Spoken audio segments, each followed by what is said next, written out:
Awal abad ke-12 menjadi masa yang penuh luka bagi dunia Islam. 4 dekade sebelumnya, Perang Salib berakhir dengan tragedi jatuhnya Yerusalem ke tangan pasukan salib. Dunia Muslim terpecah, dan di jantung Suriah serta Palestina berdiri kerajaan-kerajaan Latin yang kokoh. Antioch, Edessa, Tripoli, dan Kerajaan Suci Yerusalem, mengancam setiap inci wilayah Islam di Levant. Di sisi lain, dinasti Seljuk yang pernah menjadi payung besar dunia Islam kini mulai goyah. Fragmentasi politik terjadi di mana-mana. Gubernur dan panglima daerah bertindak layaknya raja kecil, lebih sibuk bersaing satu sama lain daripada menghadapi ancaman dari luar. Di tengah kekacauan ini, muncul seorang tokoh yang kelak menjadi momok bagi pasukan salib, Imaduddin Zengi, lahir sekitar 1085 di Aleppo.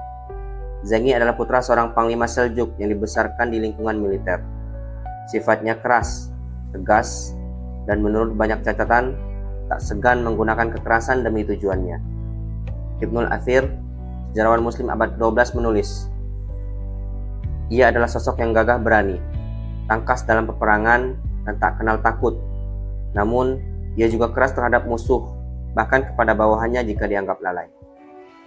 Sedangkan Ibnu Khaldun dalam analisis sejarahnya menggambarkan Zengi sebagai pemimpin yang mampu memadukan kekuatan militer dengan kelicikan politik, sebuah kombinasi langka pada masanya. Namun, tak semua pandangan memuji. Sejarawan Barat, Stephen Runciman, melihatnya sebagai seorang gubernur oportunis yang kebetulan menemukan perannya sebagai pejuang anti-salib. Bagi Runciman, Zengi lebih digerakkan oleh ambisi politiknya daripada idealisme jihad. Apapun penilaiannya, tak dapat disangkal bahwa kehadiran Zengi mengubah arah sejarah Levant. Tengah dunia Islam yang terpecah, ia akan memulai sebuah gerakan yang kelak menjadi fondasi bagi kebangkitan melawan pasukan salib.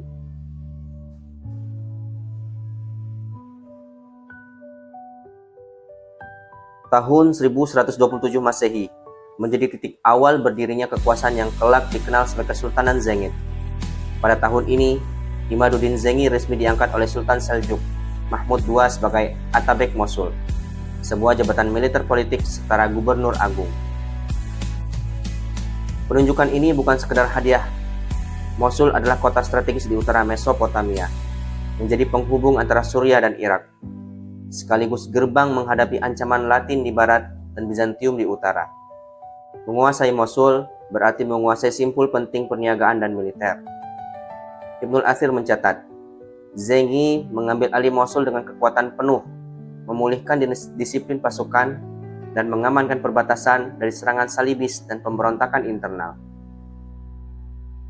Langkah pertama Zengi adalah memperkuat militernya. Ia merekrut pasukan berkuda dari suku-suku Turki, memanfaatkan prajurit Arab lokal, dan menambah pasukan profesional dari pengungsi perang.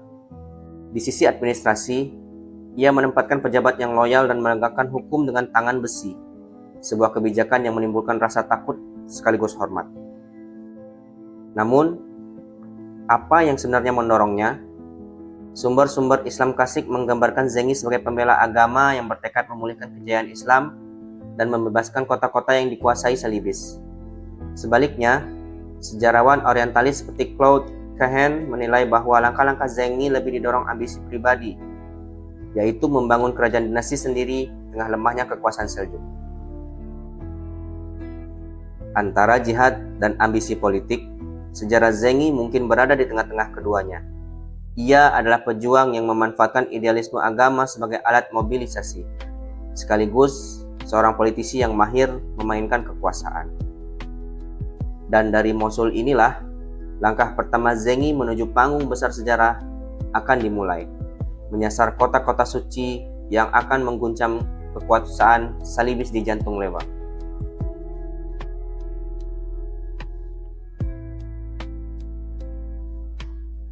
Hanya setahun setelah menguasai Mosul, Imaduddin Zengi memandang ke barat, ke kota Aleppo.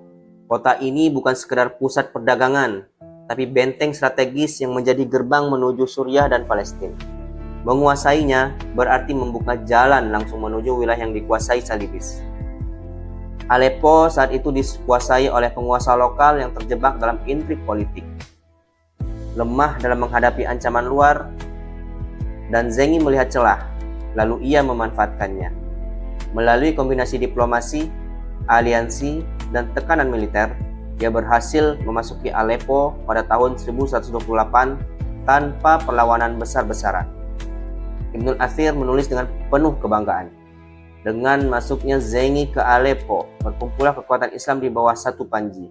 Dinding kota itu kini menjadi perisai melawan musuh dari barat. Dalam perspektif Islam klasik, langkah ini adalah penyatuan front melawan Salibis. Aleppo menjadi pusat komando, memudahkan koordinasi serangan dan pertahanan di Levant.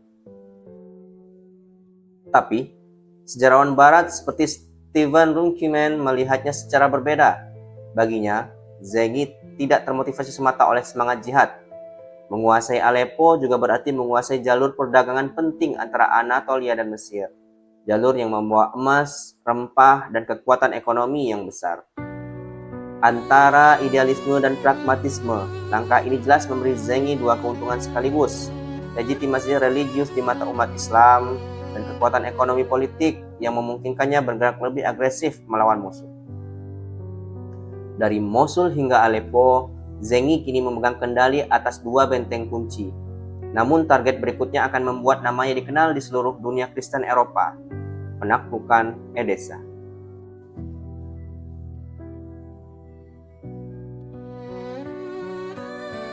Musim dingin tahun 1144 Masehi, salju tipis menyelimuti dataran utara Mesopotamia. Di kejauhan, pasukan Zengi bergerak menuju sebuah target yang selama ini menjadi simbol kekuasaan Salibis di jantung wilayah Muslim. Ialah Edessa. Edessa adalah negara tentara salib pertama yang berdiri pasca Perang Salib Pertama, dan juga yang paling rentan. Saat itu, Count Jocelyn II, penguasanya, justru meninggalkan kota untuk membantu sekutunya di medan perang lain.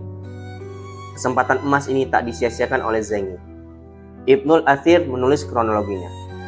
Zengi datang pada bulan Zulhijjah, mengepung kota dari segala arah dan menempatkan pemanah di menara pengepungan.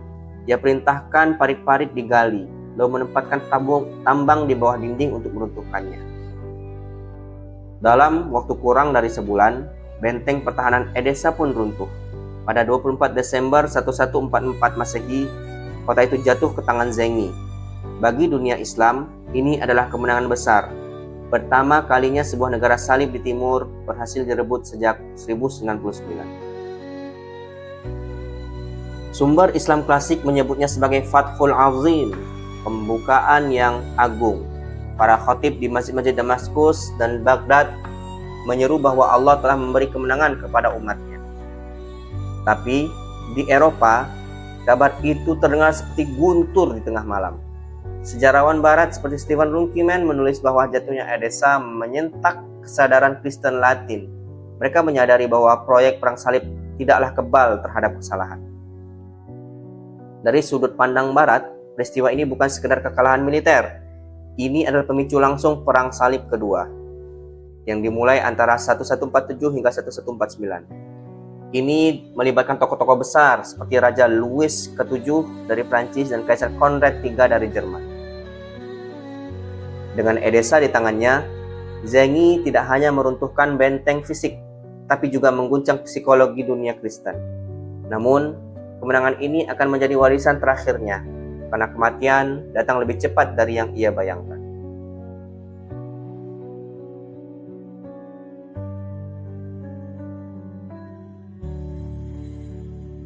Tak lama setelah kemenangan gemilang di Edessa, takdir memberi kejutan yang tak terduga.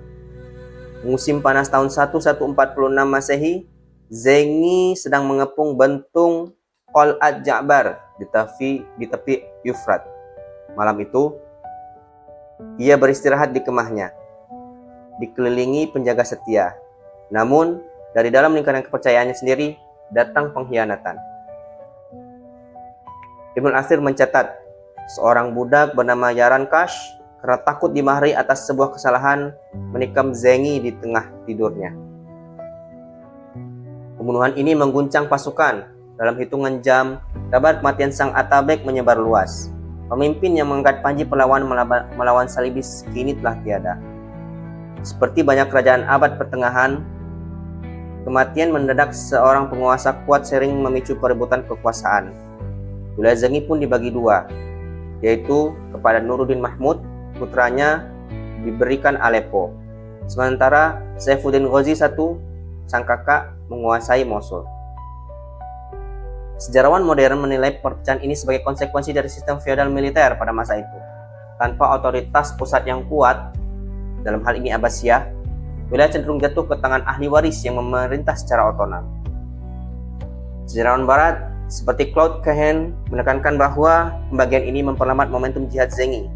Ia menyebut, jika wilayah itu tetap bersatu di bawah satu tangan, tekanan terhadap negara salib bisa jauh lebih cepat dan mematikan. Namun, perbedaan kepemimpinan antara ayah dan anak mulai terlihat. Zengi dikenal keras, ambisius, dan tak segan menggunakan teror sebagai alat politik. Nuruddin lebih dikenal sebagai pemimpin yang religius, mengutamakan legitimasi moral, dan membangun citra sebagai penguasa adil di mata rakyat. Dengan wafatnya Zengi, beban perlawanan kini berada di pundak Nuruddin. Dari Aleppo, ia akan memulai babak baru yang kelak menjadikannya ikon perlawanan Muslim di abad ke-12.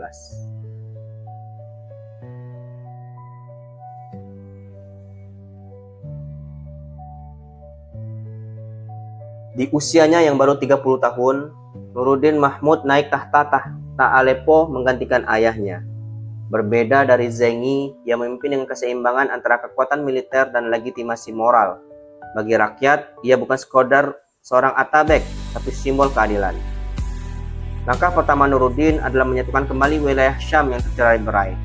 Melalui aliansi strategis dan kampanye militer, ia mengamankan perbatasan, menghalau serangan Salibis, dan meneguhkan kendali atas kota-kota suci. Ibnul Athir menulis, ia adalah pemimpin yang menggabungkan pedang dan pena, keberaniannya di medan perang sepadan dengan kebiasaannya di majelis. Puncak konsolidasi kekuasaannya terjadi pada 1154 ketika ia menaklukkan Damaskus. Kota itu yang sebelumnya sempat bekerja sama dengan tentara Salibis demi melawan Aleppo, kini menjadi pusat pemerintahan Nuruddin. Dengan ini, hampir seluruh Suriah berada di bawah satu panji. Tidak hanya di bidang militer, Nuruddin juga melakukan reformasi administrasi. Ia mendirikan madrasah, rumah sakit, dan memperbaiki infrastruktur publik. Masjid-masjid diperluas, pasar diatur dengan sistem pengawasan harga, dan hukum ditegakkan tanpa pandang bulu. Sejarawan orientalis seperti Karol Hillenbrand menggambarkan Nuruddin sebagai pemimpin lebih idealis dibanding ayahnya. Jika Zengi memimpin dengan rasa takut, Nuruddin memimpin dengan rasa hormat dan inspirasi religiusitas. Di masa ini pula, hubungan awalnya dengan seorang tokoh muda mulai terjalin. Ialah Salahuddin Al-Ayyubi, The Great Saladin, yang terkenal itu. Melalui perantaraan pamannya, Shirkuh, Salahuddin mulai mengenal lingkaran kekuasaan Zengi. Walau kelak Salahuddin mendirikan dinasti sendiri, benih kepemimpinannya tumbuh di bawah naungan Nuruddin. Sejarawan modern seperti Hamilton Gibb menyatakan, tanpa bimbingan Nuruddin, Salahuddin mungkin tak akan pernah mencapai status legendarisnya. Selama hampir 3 dekade, Suriah menikmati kestabilan politik yang langka di abad ke-12. Namun, awan perang tetap menggantung, karena di Mesir, sebuah babak baru akan memanggil Nuruddin untuk campur tangan.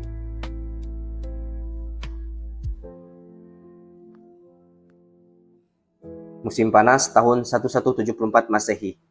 Aleppo diliputi suasana suram. Nuruddin Mahmud, sang penguasa yang selama hampir 3 dekade menjadi benteng Islam di Suriah, jatuh sakit. Dalam usia 59 tahun, ia hembuskan napas terakhir, meninggalkan tahta karena sakitnya kepada putra tunggalnya yang masih belia, As-Shalih Ismail. Kepergian Nuruddin memutus tali pengikat yang selama ini menjaga persatuan wilayah Zengi. Dalam sekejap, konflik internal merebak. Para gubernur, jenderal, dan kerabat mulai berebut pengaruh. Sementara Aleppo dan Damaskus terjebak dalam tarik-menarik kekuasaan. Ibnul Athir menulis, Andai Nuruddin hidup sedikit lebih lama, perpecahan yang terjadi mungkin bisa dihindari. Di tengah kekecauan ini, Salahuddin Al-Ayyubi yang kala itu menguasai Mesir melihat peluang. Awalnya ia mengakui kepemimpinan As-Salih Ismail, namun perlahan ia memperluas kendali ke wilayah Suriah dengan dalih melindungi warisan Nuruddin dari ancaman internal dan salibis. Sejarawan klasik umumnya menilai kemunduran Zengid sebagai akibat lemahnya penerus. As-Salih Ismail terlalu muda untuk mengendalikan para bangsawan dan jenderal yang haus kekuasaan. Ibnu Khaldun menyebut fenomena ini sebagai siklus dinasti, di mana generasi pendiri kuat digantikan oleh generasi yang lebih lemah hingga kerajaan runtuh. Pandangan modern seperti Karl Hillenbrand menambahkan, wafatnya Nuruddin menciptakan kekosongan kepemimpinan yang tak bisa diisi oleh satu figur setara. Salahuddin menjadi jawaban alami, meski itu berarti berakhirnya kedaulatan Zengid di Suriah. Sejak wafatnya Nuruddin, cahaya Zengid mulai meredup. Dinasti ini tak benar-benar hilang seketika, namun kendali politik di Levant telah beralih, membuka jalan bagi kebangkitan dinasti Ayyubiyah dan legenda Salahuddin. Tahun 1183 menjadi titik balik terakhir bagi dinasti Zengid di Suriah. Salahuddin Al-Ayyubi yang sebelumnya menguasai Mesir dan sebagian Suriah secara resmi menguasai Aleppo. Sejak itu, bendera Ayyubiyah berkibar di seluruh Levant, sementara nama Zengid perlahan memudar dari peta politik Suriah. Namun, dinasti Zengid tidak sepenuhnya menghilang. Mereka bertahan di Mosul dan wilayah Jazirah, yaitu Mesopotamia Hulu.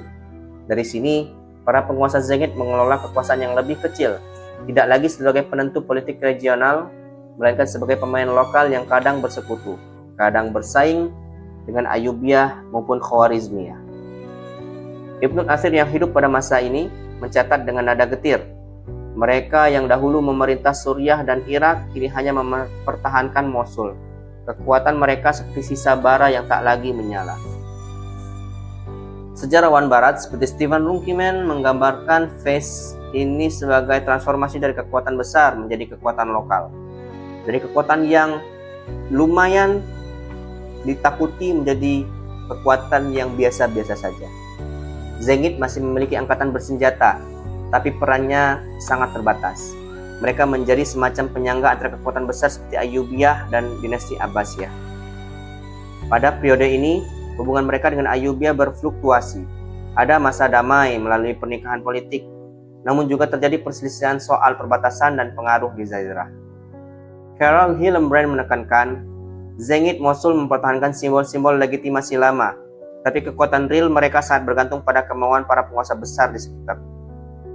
Zengid bertahan di Mosul selama hampir 4 dekade setelah kejatuhan Syam. Namun, seperti air yang terus menyusut di sungai beras, arus sejarah perlahan membawa mereka menuju akhir yang tak terelakkan.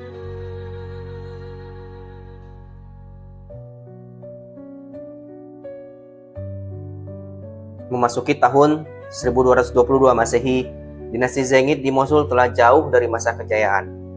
Mereka kini berada di persimpangan sejarah, kadang menjadi sekutu, kadang menjadi bawahan kekuatan lain. Hubungan mereka dengan Ayyubiyah, dinasti Abbasiyah, dan kerajaan-kerajaan di Jazirah ditentukan oleh keseimbangan kekuatan yang rapuh. Tekanan datang dari berbagai arah. Dari timur, pasukan Khawarizmiyah yang terusir oleh Mongol berusaha mencari tanah baru, memicu kekacauan di Mesopotamia. Dari selatan, pengaruh Buwaihiyah dan penguasa lokal mencoba merampas wilayah-wilayah kecil milik Zengid. Sejarawan klasik seperti Ibnu Athir yang menyaksikan zaman ini menulis dengan nada getir.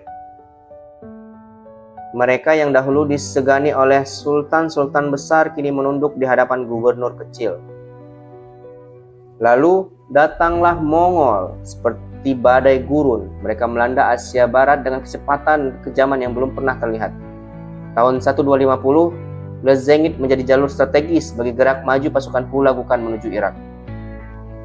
Sumber barat seperti Peter Jackson menggambarkan fase ini sebagai akhir yang tak heroik. Tidak ada pertempuran besar yang menyelamatkan Mosul.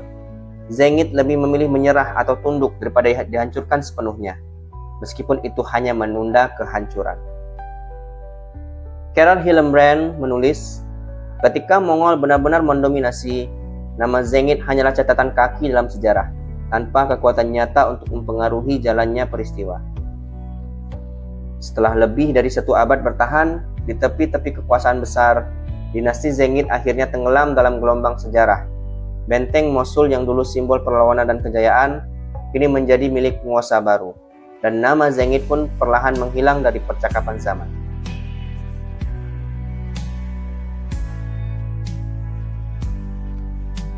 Di antara mozaik sejarah Islam abad pertengahan, dinasti Zengid mungkin tidak sebesar Abbasiyah atau selegendaris Ayyubiyah.